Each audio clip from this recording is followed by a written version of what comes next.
When we started to look into genetically modified foods, we kept coming across a company named Monsanto, who also happens to be the world's largest biotechnology company and the world's largest manufacturer and distributor of genetically modified seeds. Well, we wanted to find out, how did this company get involved in the production of seeds? What we found out is that Monsanto actually originated as a chemical company. In fact, they've been responsible for some of the most historically significant chemical products, such as Agent Orange, a chemical used during the Vietnam War as part of the U.S. military's herbicidal warfare program, and DDT, a pesticide banned in the United States because of its link to cancer and threat to birds of prey, namely the bald eagle. They also developed Roundup in 1976, the leading herbicide used domestically in the United States. So how did a chemical company get involved in making food? Well, in 1981, Roundup became Monsanto's most profitable product and continued to grow in sales. And at the same time, biotechnology was set up as Monsanto's main research focus. Like any business, Monsanto's main goal was to maximize profits and annually increase sales. So they found a way to ensure that farmers would only use their products. How did they do this?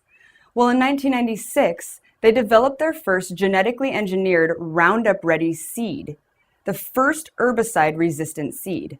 The catch? These seeds are only resistant to Monsanto's Roundup herbicide. In fact, this guaranteed that any farmer planting Roundup Ready seeds would by default have to use Monsanto's herbicide Roundup as well. You're probably thinking, who cares?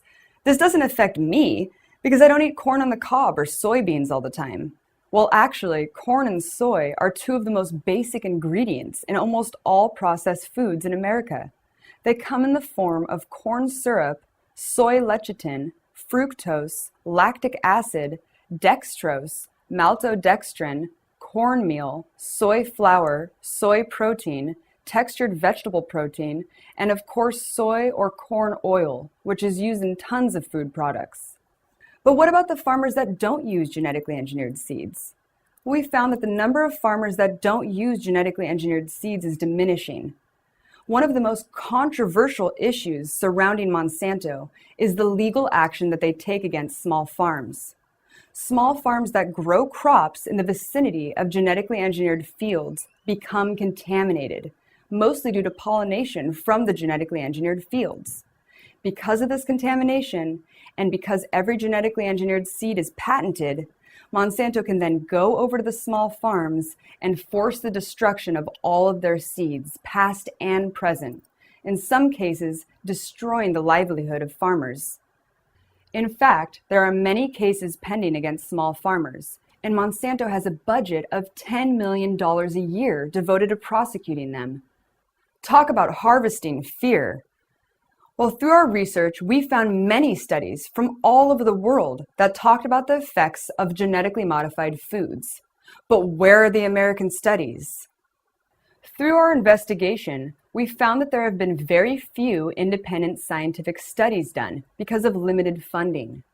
We also discovered that Monsanto conducts their own scientific studies and submits them to regulatory agencies. Many people believe that there's a conflict of interest when the studies done about genetically modified foods were conducted by the companies that make them.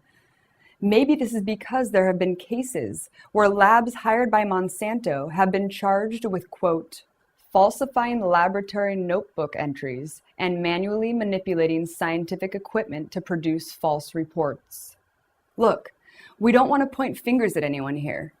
And we're not trying to say that biotechnology can't be used for good or to solve problems. What we're pointing out is that everyone has made errors in judgment in the past. But right now, at this moment, that can change. They can change. But how are they going to know unless we tell them? Or unless we choose not to support their products? We need to have the option to know what we're eating and be conscious of our own decisions. It's as simple as that.